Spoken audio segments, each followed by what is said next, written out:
Dear students, I hope you are well by the grace of Allah.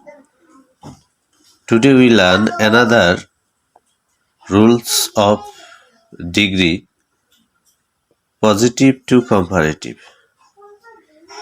গত ক্লাসে তোমাদের positive থেকে comparative করার দুইটি রুল শিখিয়েছিলাম, আজকে আরো দুইটি।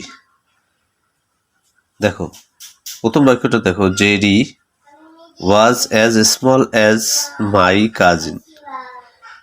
তাহলে এখানে কম্পারেটিভ করতে গেলে দেখো কি করেছি আমি, শেষের সাবজেক্টটি প্রথমে নিয়ে এসেছি, my cousin was not smaller than Jerry. এখানে একটি রুল তোমরা দেখতে পাবা, সেটা তোমাদের পরিষ্কার করছি। শেষের সাবজেক্ট অ্যাজ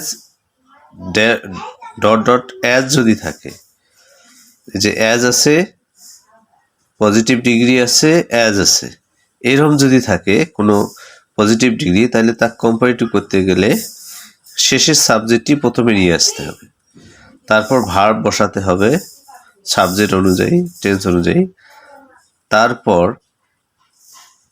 এই প্রথম অ্যাজের স্থানে নট, তারপর কম্পারেটিভ ডিগ্রি বসাতে হবে, কম্পারেটিভ ডিগ্রি বসাতে হবে। তারপর দেখো আর একটা অ্যাজ আছে, যে এই অ্যাজের স্থানে দেন বসাতে হবে, তারপর প্রথমের সাবজেক্টটি বসাতে হবে। তার প্রথমের সাবজেক্টটি বসার পর বাক্যটা পজিটিভ থেকে কম্পারেটিভে রূপান্তরিত হলো। এখানে একটা রুল দেখো, শেষের সাবজেক্ট, এই রুলটা তোমরা লিখে রাখবে, শেষের subject plus verb plus not plus comparative degree, তারপর প্লাস দেন, প্রথম সাবজেক্টটি বসে।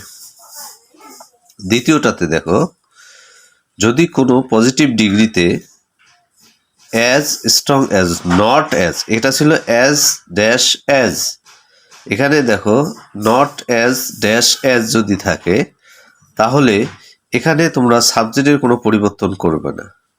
সাবজেক্ট দেখো যা আছে তাই থাকবে, ভার্ব বসবে, নট অ্যাজের স্থানে শুধু বসবে কি লেস, এবং পজিটিভ ডিগ্রি যা আছে তাই থাকবে, তারপর এই অ্যাজের স্থানে দেন বসবে, যেহেতু কম্পারেটিভ ডিগ্রি করতেছি দেন বসবে, তারপর শেষের যে সাবজেক্ট আছে তা বসবে, বা অবজেক্ট যা আছে তাই বসবে। এই শেষের সাবজেক্ট ছিল টাইগার, টাইগারে বসছে। এখন এখানে একটা রুল তোমরা দেখতে পেয়েছো, যে not as dash dash as যদি থাকে, তাহলে সাবজেক্ট যা আছে তাই, ভার্ব নট অ্যাজের স্থানে লেস, তারপর ডিগ্রি যেটা আছে তাই থাকবে, এবং অ্যাজ এর স্থানে দেন বসবে, শেষের সাবজেক্টটি যা আছে তাই বসবে। তাহলে আজ এই পর্যন্ত, ভালো থাকো, সুস্থ থাকো, টিল দেন, আল্লাহ হাফেজ।